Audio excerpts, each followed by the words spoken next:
Jadi chapter 6 ini tentang inference engine ya.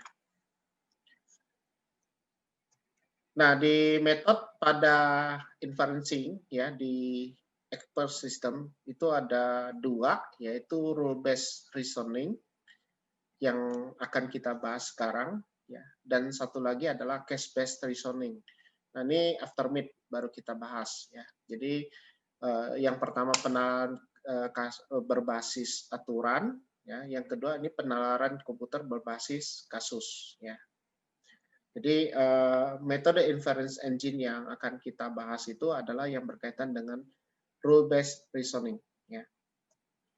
Nah, ini adalah struktur dari rule based expert system ya, di mana inference engine-nya ini akan terkait langsung dengan knowledge base ya dalam bentuk rule ya.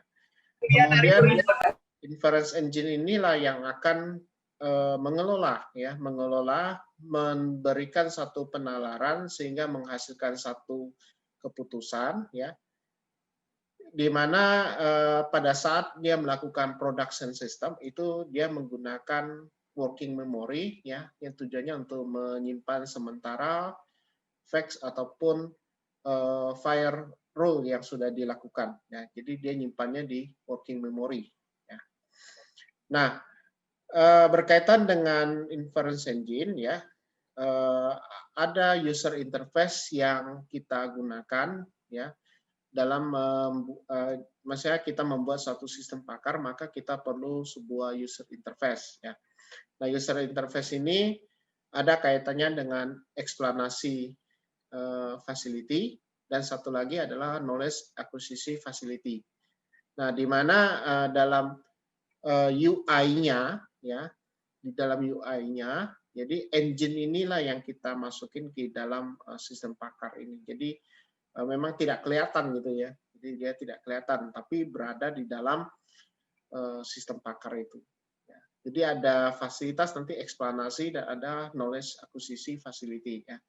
Nah, yang akan kita bahas lebih dalam itu adalah yang di bagian inference engine ya.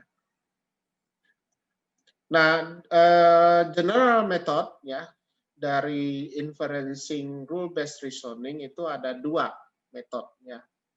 Jadi dari rule based reasoning itu ada dua, yaitu forward chaining dan backward chaining. Ya. Forward chaining ini adalah penalaran dari fakta-fakta ke konklusi ya, yang menghasilkan fakta-fakta ya dengan base prognosis, monitoring dan kontrol. Jadi ini berdasarkan fakta-fakta, prognosis, monitoring dan kontrol. Jadi dia dari kumpulan fakta kemudian menuju ke satu konklusi. Kalau dari backward chaining ini reasoningnya terbalik. Ya, karena dia bermain dari hipotesis. Jadi kita menduga dulu. Jadi backward di sini adalah dugaan ya. Jadi kita dugaan dulu ini bahwa ini loh hipotesisnya. Kemudian dari konklusi yang kita duga itu baru kita coba buktikan ya, buktikan dengan fakta ya yang mensupport hipotesis. Ini biasanya baik untuk diagnosa problem ya. Kalau yang awal itu untuk monitoring dan kontrol. Nah, ini inference engine cycle via a match fire produce ya. Jadi kumpulan fakta itu memang kita simpan di dalam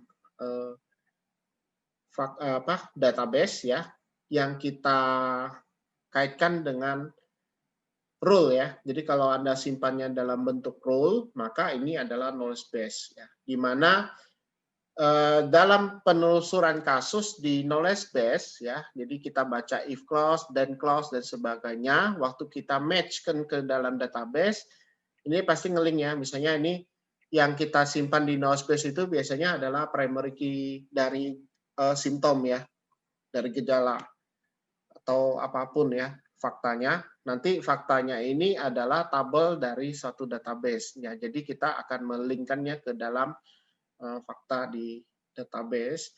Kemudian pada saat kita menelusur rule base itu juga kita memecah parsing dulu semua simptom dan semua actionnya itu ke dalam satu working memory. Nah, waktu kita melakukan fire rule sebuah aturan, ya, pastikan Anda meload database, meload data, meload fakta yang ada di dalam database, ya, untuk kita simpan sementara. Yang tujuannya adalah waktu kita melakukan production system, ya, dia akan saling terkoneksi ke database, ya.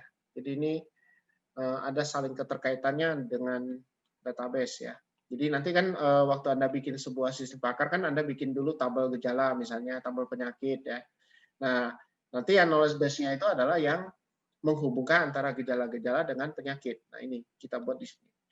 Nah, waktu Anda eksekusi untuk forward chaining ataupun backward chaining, ya ini yang kita mainkan ada yang di role-nya itu dan menggunakan konsep working memory. Karena kan kita bacanya kan di role base-nya ini, ya. Kalau datanya ya data tabel biasa, tabel fakta, kumpulan tabel fakta, tabel simptom, tabel gejala, ya, atau tabel penyakit, nah kan gitu-gitu aja. Tapi yang menjadi masalah adalah yang di knowledge base ini. Jadi ini inference engine ini akan membentuk satu siklus, ya, jadi saling terkait. Nah, kita mulai kupas dulu tentang forward chaining, ya. Jadi forward chaining ini merupakan data driven reasoning, ya. Jadi reasoningnya itu dimulai dengan non data, ya, dan prosesnya itu secara forward mulai dari data tadi, ya. Jadi dari data yang kita non, ya, dan kita proses secara maju, ya. Di sini dikatakan each time only the topmost rule is execute, ya, execute, ya. Jadi each time only the topmost rule is execute. Jadi biasanya yang diambil rule-nya itu adalah rule yang pertama dibaca. Ya. Jadi ini paling gampang kalau Anda implementasi sebuah metode forward chaining. Waktu yang di load pertama adalah Anda membaca rule yang pertama. Karena record yang pertama yang paling gampang Anda retrieve. Ya. Jadi itu yang akan Anda gunakan. Jadi waktu di retrieve rule yang pertama, langsung Anda gunakan working memory. Rule itu Anda pecah antara if clause dengan then clause, ya. Dan hanya satu rule yang dapat dieksekusi sekali, ya. Nah, ini contoh di sini the match X0002 fire cycle we execute only once, the match fire cycle stop when no further rules can be fired, ya. Kemudian forward chaining ini adalah satu teknik untuk mendapatkan informasi, ya, kemudian melakukan penalaran yang bisa berinferensi, ya, infer. Katanya di forward chaining ini banyak rule yang bisa dieksekusi dan bisa saja tidak bisa menghasilkan sesuatu yang menuju ke sasaran, ya, ke dalam goal, ya. Ini kalau saya ambil contoh begini. Jadi kalau saya buat, ya, kalau di dalam database itu kan katakanlah ini Anda sudah ada if clause, ya. If clause, ya. Jadi ada if clause ini.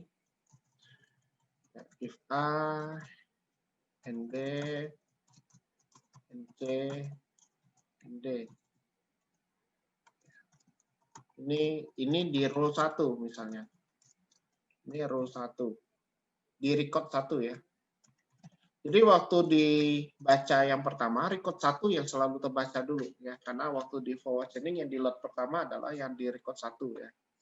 Anda ngambilnya ini.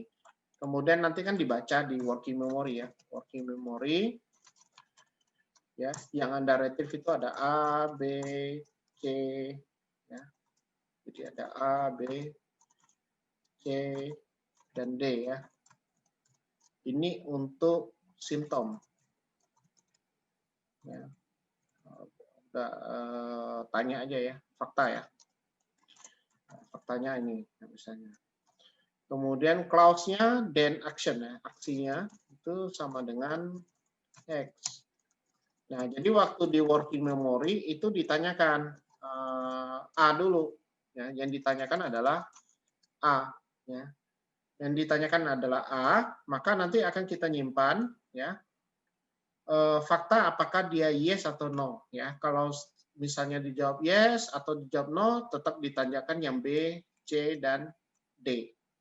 Ya, jadi forward ya. Kemudian kalau misalnya di record kedua ada rule ya. If X and Y and Z then P1 misalnya. Maka ini lanjut nih. Jadi ini X ini nanti jadi satu simptom fakta di sini ya. Jadi di bagian if clause. Maka nanti akan kita tanyakan Y dan Z. Ya, ditanyakan semua. Dan ini berlanjut ya. Jadi kita akan lompat-lompat gitu ya. Nah, kalau untuk yang backward chaining ini berdasarkan hipotesis ya, hipotesis. Jadi kebalikannya. Jadi kita menanyakannya dari hipotesis ya. Jadi kita bagaimana membuktikan evidence ini ya, bahwa hipotesis kita itu secara dugaan itu tepat gitu. Jadi kita awal-awal kita duga dulu. Misalnya kalau yang tadi ini dugaan kita ini X. Maka untuk yang backward chaining kita buat dulu dugaan atau hipotesis. Jadi hipotesisnya itu adalah X. Nah, karena yang X itu adalah record 1 misalnya, maka ini yang akan kita coba ujikan dulu. Kita tanyakan dulu. Ini konsep yang di backward chaining. Ya. Nah, does the inference and input side rule it is working with? Ya, the rule is set stack and set up a new goal, sub goal to prove the is if part of this rule. Jadi tujuannya itu memang kita letakkannya itu mulai dari hipotesis di bagian dan clause ya, dan kita mengambil bagian side yang ada di if clause. Tujuannya untuk kita tanyakan agar bisa mendukung atau mensupport dari yang then clause tadi ya. Jadi kita mau buktikan bahwa then clause itu tepat gitu loh. Nah, kalau misalnya waktu ditanyakan di bagian if clause itu ada yang false ya, dan ternyata memang tidak mensupport dari then clause-nya, maka dugaan kita akan beralih ke dugaan yang kedua. Misalnya kalau yang di contoh yang saya buat tadi itu P1, maka kita berpindah dari hipotesis yang X menjadi hipotesis yang P1. Itu. Dan itu lanjut lagi. Jadi kita duga lagi apakah kena gejala X, Y, dan Z misalnya. Dan itu dugaannya. Jadi dugaannya adalah di P1, tapi kita coba buktikan dengan simptom X, Y, dan Z. Nah, jadi kita telusurnya secara terbalik. Nah, ini bagaimana kita memilih antara yang forward dengan yang backward. Ya. Kalau seorang expert ini memerlukan informasi ya. Jadi bagaimana mereka mencoba melakukan penalaran bagaimana apa ya, dia bisa menelusuri fakta-fakta itu hingga ke konklusi ya. Nah, ini biasanya mereka lebih prefer ke forward chaining ya, karena lebih gampang kan, karena dia dihadapkan pada sejumlah fakta-fakta atau gejala atau simptom yang ada, maka dia akan langsung tahu oh ini adalah penyakit ini misalnya. Kan kalau misalnya Anda diagnosa ke dokter kan yang selalu dicari ya metode inferensinya, ya, dokter belum memberikan dugaan ya. Jadi dia memeriksa dulu badan Anda, misalnya ini penyakitnya apa gejalanya ini, maka langsung dia langsung menduga gitu. Ya. Jadi ada dua gaya sih ya kalau di kedokteran ya. Dokter kan pasti dari waktu awal kita ngomong dia langsung duga nih, oh ini penyakitnya X. Nah, baru dia mulai telusur. Nah, kalau dia mulai telusur membuktikan bahwa dugaan dia benar, maka dia menggunakan konsep backward chaining. Jadi konsepnya backward chaining kalau yang itu. Nah, tapi kalau misalnya dia belum tahu apa-apa nih, jadi dari gejala dia cek, wah, kayaknya ini menuju ke X. Nah, berarti dia menggunakan konsep forward chaining. Ya. Jadi ada dua konsep ya. Yang satu kalau expert itu memerlukan beberapa informasi yang memperkuat dugaannya, maka ini adalah yang menuju ke solusi ya. Ini adalah yang forward chaining. Kalau yang ini dia menduga dulu ya dengan adanya gejala-gejala yang muncul dan dia pastikan dulu dengan fakta untuk membuktikannya. Maka digunakanlah model backward chaining. Ya. Nah ini untuk yang forward chaining. Ya biasanya forward chaining itu dimulai dengan initial information atau dan work forward ya. Ya kayak yang tadi. Jadi kita meretrieve dulu sebuah role, kemudian dari role itu yang sudah kita simpan di dalam working memory, maka bagian dari role yang pertama itu yang coba dikonsulkan dulu, ya dinalarkan dulu ya. Nah ini memang dia akan mencoba mematchkan ya fakta dengan statement yang ada di working memory di sebelah kiri ya, dari sebelah kiri atau di bagian if part. Ya. Jadi ini memang di konsepnya dia harus kolaborasi dengan working memory. Nah, pada saat fakta itu di dalam working memory itu cocok dengan if part dari sebuah role, maka role itu yang akan dipilih. Ya. Jadi konsep di sistem pakar, role yang terpilih itu istilahnya di fire ya. Jadi digunakan istilah fire. The action or consequence that could produce new knowledge. Ya, jadi action atau consequence ya itu bisa menghasilkan satu knowledge yang baru atau fakta baru yang bisa kita simpan di dalam working memory. Jadi ini juga bisa ya. Kemudian fakta yang baru bisa kita gunakan untuk mencari ya kemungkinan rule yang terdekat ya, ibarat yang cocok dengan rule yang sebelumnya. Ya ini. Jadi ada perwakilan rule yang bisa mendekatilah dari rule ini. Nah biasanya ini memang saling terkait ya. Kalau saya generate untuk forward chaining, kita usahakan agar rule itu bisa seakan-akan itu membentuk rantai ya. Jadi seakan-akan akan membentuk rantai dan saling chain ya. Nah, ini. Jadi ini akan membentuk next appropriate role ya. Kemudian pencarian dan matching prosesnya ini akan berlangsung sampai final conclusion ya. Jadi ini sampai ke role yang final. Ya. Ini konsep yang ada di inference engine forward chaining ya. Nah, ini katanya untuk memudahkan Anda mengenal proses forward chaining ya, ini bisa kita berikan dengan contoh ya, katanya.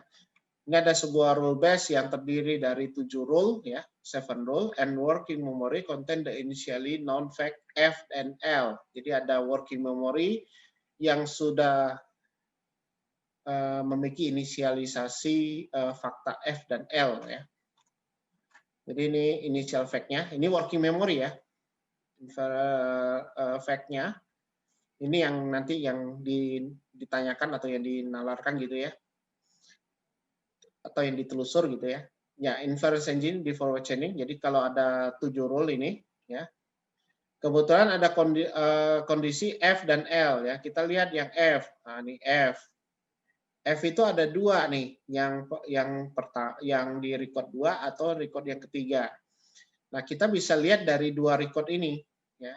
Bisa lihat dari 2 record ini. Kalau saya melakukan record yang kedua, kita perlu fakta untuk J. Ya, sedangkan J ini kita dapatnya itu dari ini K dan L. Nah, gitu. Nah, kalau ini telusurnya harus secara backward. Nah, maka biasanya saya telusur dulu dari F, ya. F maka I. Kemudian if L dan I, maka N. Maka biasanya konklusinya itu adalah N. Nah, tapi kalau misalnya fakta ini berlanjut juga, ya, misalnya N ini mau kita lanjutkan lagi, maka G. Kalau G-nya kita lanjut lagi, maka bisa sampai ke H. Nah, ini konklusinya nanti bisa jadi ke H kalau kita lanjut terus ya. Nah, kita baca dulu ya. The inference engine start with the first rule and match is premise with the initial cashback. Ya. Jadi memang inference engine akan membaca dari rule yang pertama. Ada dua premis di rule yang pertama yaitu K dan L. Ya, kalau Anda lihat di sini K dan L ya. Kalau K dan L, L-nya sudah diketahui, tapi K-nya kita nggak ketahui. Ya. Nah, the rule cannot be fired because L is available in the working memory, but K is not. K is not. For all rule to be fired, all its premise must be matched. Jadi semua rule yang atau rule yang mau kita fire, semua premis harus cocok. Ya, harus dalam keadaan true. Ya. The inference engine ya then takes another rule in the sequence. Nah, jadi karena tadi ini sudah tak bisa, skip. Yang kedua, apalagi ini tidak cocok kan? Kenapa? Karena J-nya belum diketahui. Maka dia lanjut yang ketiga. Rule 2 also cannot be fired because F is matched and J is not. Ya, jadi F-nya itu yang match, J-nya tidak. Ya, karena J-nya kan kita tidak tahu faktanya nih. Maka yang bisa diambil adalah rule ketiga, check is premise. Jadi premisnya benar, karena rule 3 bisa kita fire. Because there's only one premise, ya F. Ya. Dan ini available di working memory. Therefore, the consequence is execute and I is add to invert fact into working memory. Ya, jadi I-nya ini kita letakkan di inference fact, ya, into the working memory. Rule 4 is also fire because all its premise are matched and N is add into the working memory. Nah, ini. Jadi F ini kita fire dan I ini kita simpan di sini. Ya. L dan I ini kan match ya. Kenapa? Karena ini L-nya true, I-nya true. Maka dapatlah N. Nah, gitu. N-nya masuk ke inference fact. Ya. Nah, rule 5 is then fire and G is add to infer fact. Dan seterusnya. Maka setelah kita telusur secara forward chaining, jadi kita telusur terus, maka H ini akan tersimpan di dalam working memory. Jadi nanti hasil akhirnya itu di H ya. Nah ini kalau Anda lihat nih. Jadi mode inference engine-nya gitu ya. Jadi ini tidak, ya. Ini tidak, ini ya. Habis itu loncat ke bawah, ini N simpan, ini lanjut dan seterusnya. Ya. Maka ini bisa kita ambil konklusinya adalah yang H. Nah, ini kalau kita gambarkan dalam bentuk state ya. Jadi bentuk state-nya dari rule.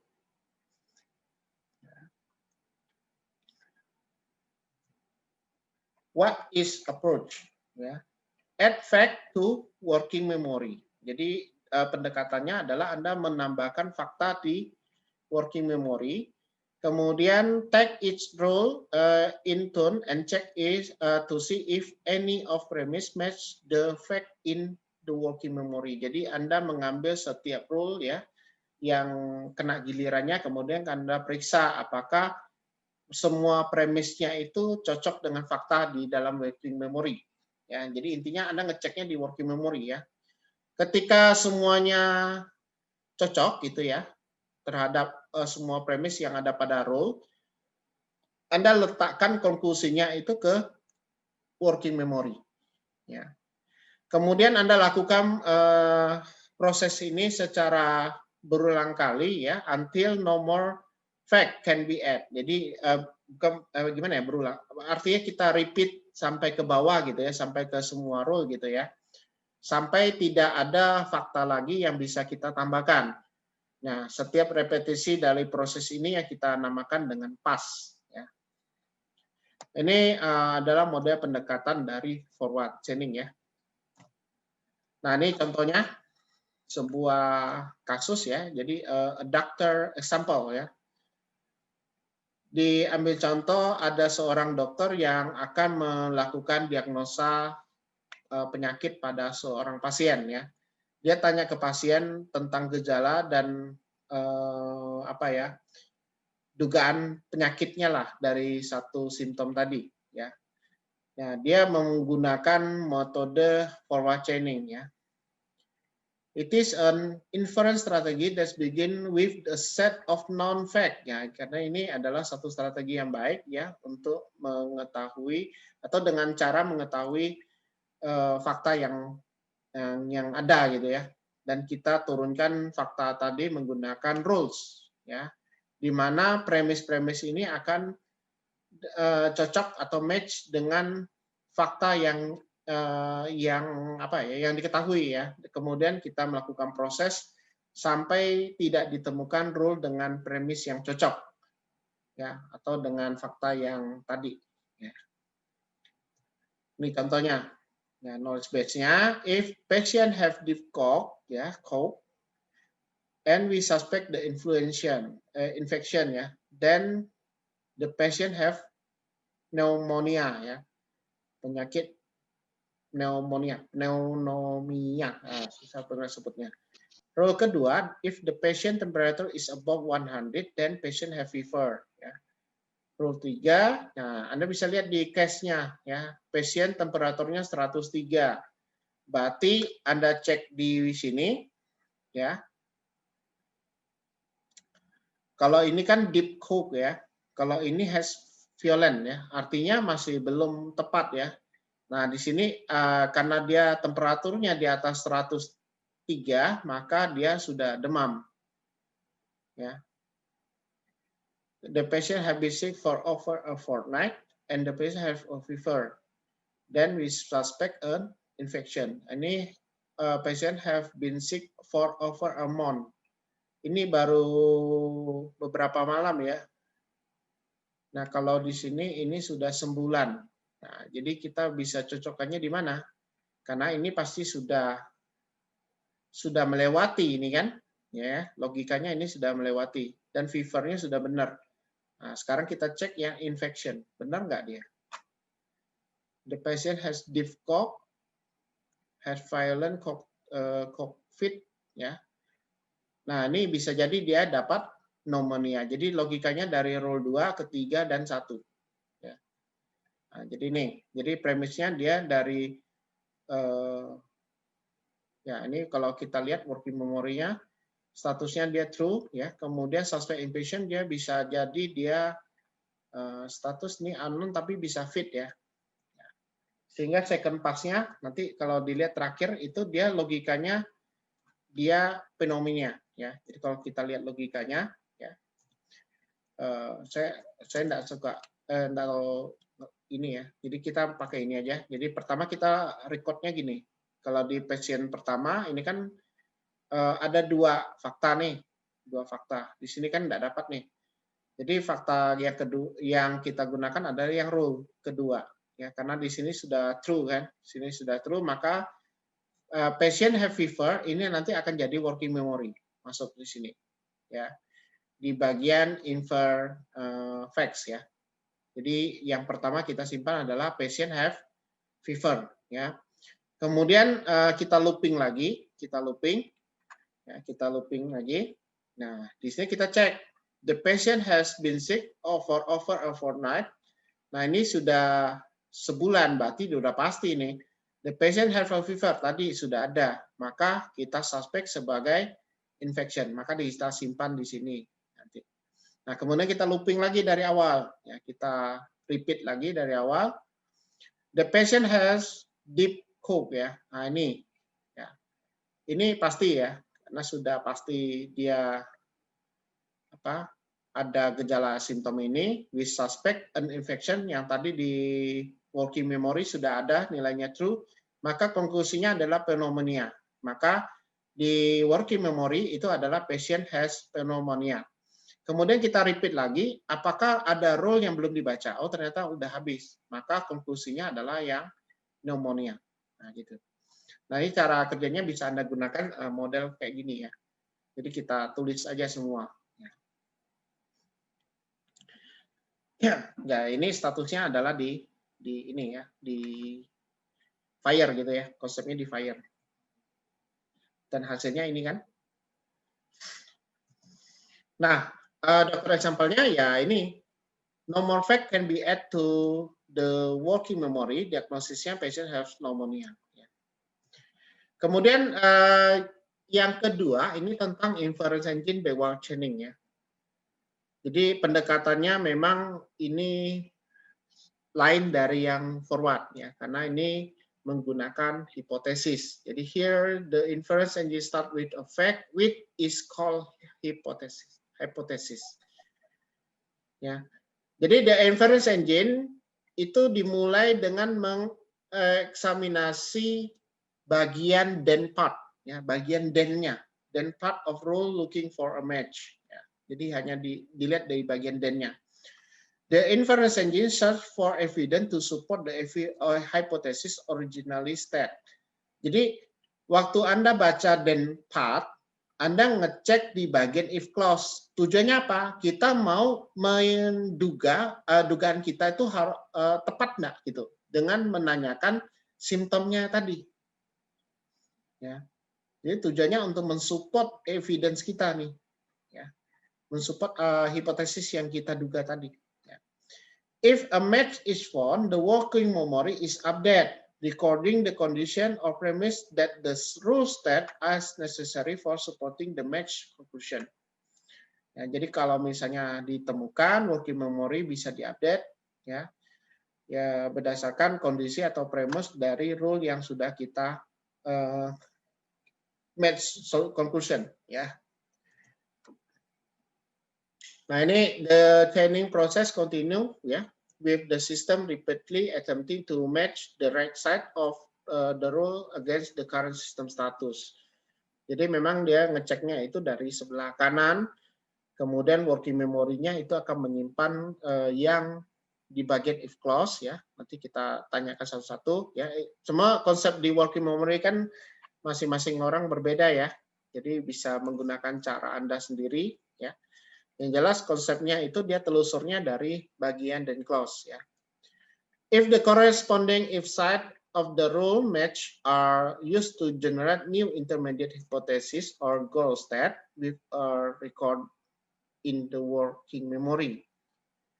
Nah ini, jadi corresponding if side dari rule match itu yang dipakai untuk menentukanlah hipotesis yang cocok ya, dan tersimpan di dalam working memory sebagai goal state ya. Nah ini backward chaining continuous until the hypothesis is proved ya. Jadi ini tujuannya nanti kita mau membuktikan hipotesisnya. Jadi kita lakukan continue prosesnya.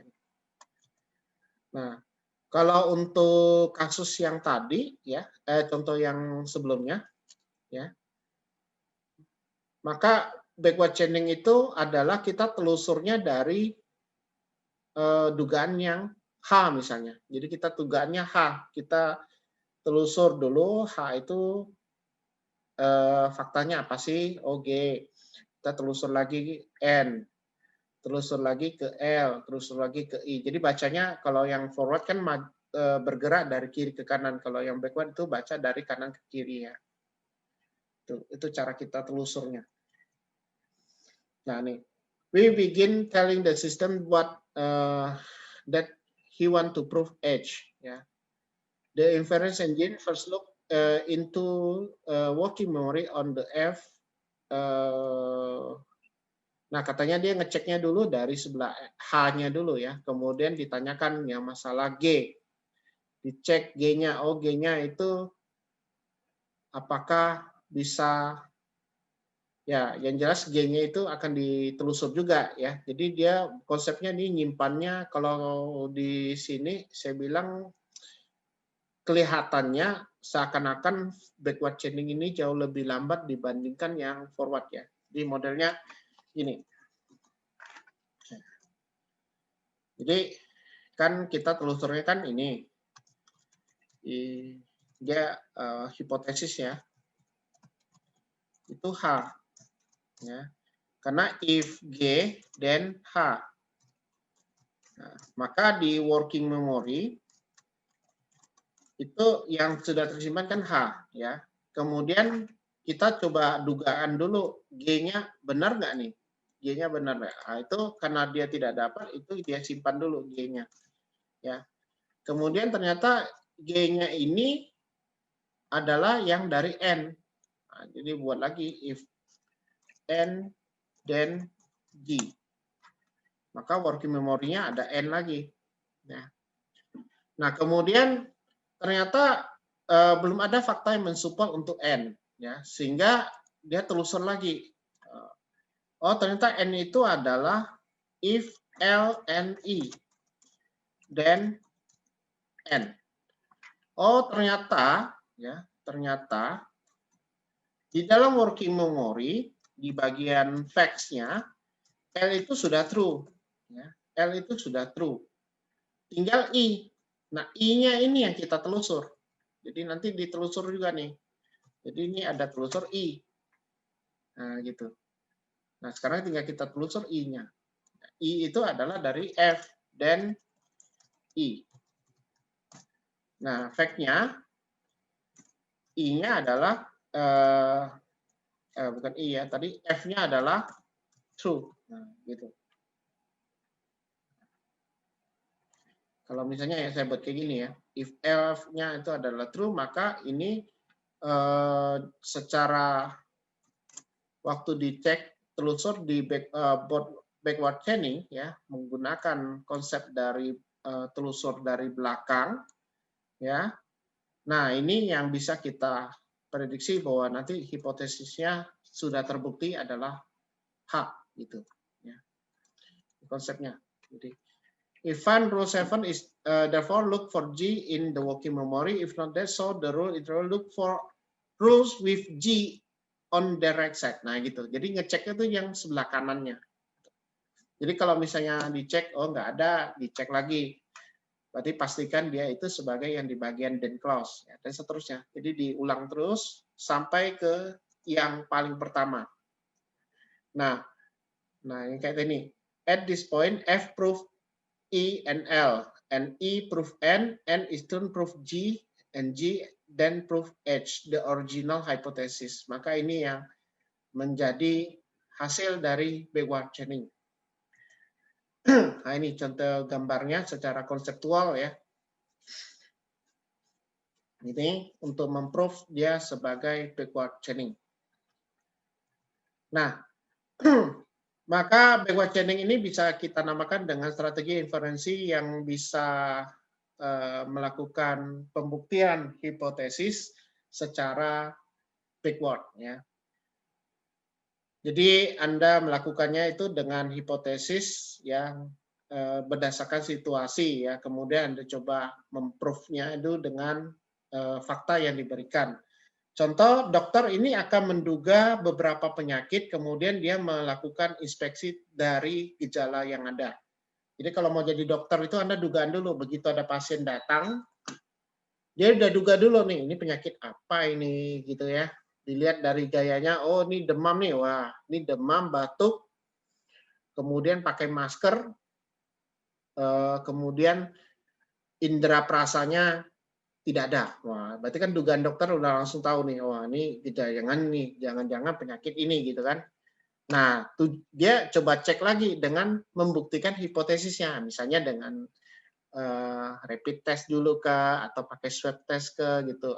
Dia tujuannya untuk mengecek apakah dugaan dia tepat nggak nih. Gitu. Nah, itu model cara kerjanya kalau memang dia ada seorang dokter ya. Jadi modelnya gitu. Jadi inference engine ya, start with the goal. Goal may be in working memory initially ya. Jadi Anda tujuannya mengecek ya, apakah memang tepat dugaan kita. If not, then search the goal in the then part of the rule. Match conclusion rather than premise. Check if the goal, rules, premise are list in the working memory katanya.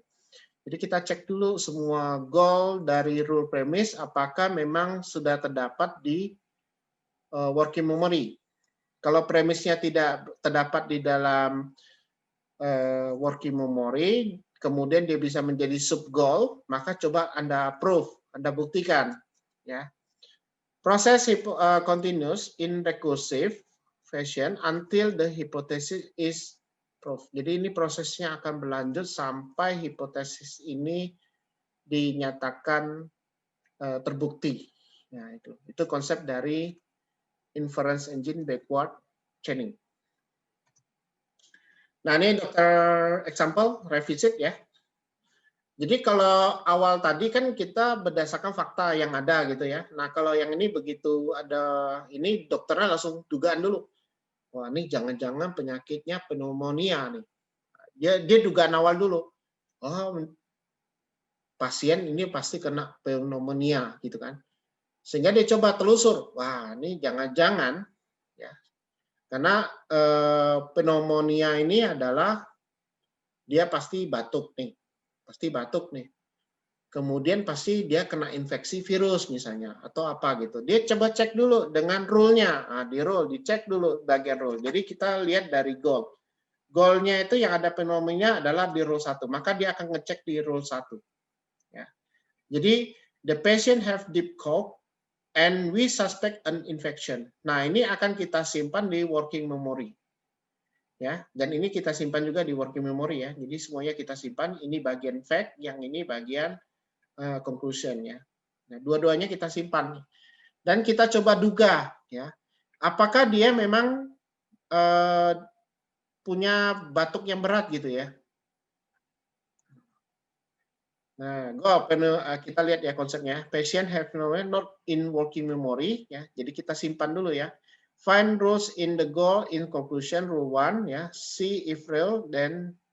Nah, di sini find the rule with this statement in conclusion, no rule found. The patient has a deep cough is primitive. From patient, yes. Maka dia deep cough. See if rule 1, premise 2 is known, we suspect an infection. Working memory belum ada. Nah, this is conclusion of rule 3. See if rule 3, premise 1 unknown, the patient has been sick for over for a fortnight. Deep cough ya, karena working memory baru deep cough ya. This is primitive. From patient respond yes, maka dia sick over a month ya. Di sini kita udah dapat dua fakta baru ya yang sudah ditanyakan ke pasien. Ya, kemudian ditanyakan lagi dan seterusnya. Nah, di sini pasiennya itu punya suhu badan di atas 100, maka dia dinyatakan demam, fever.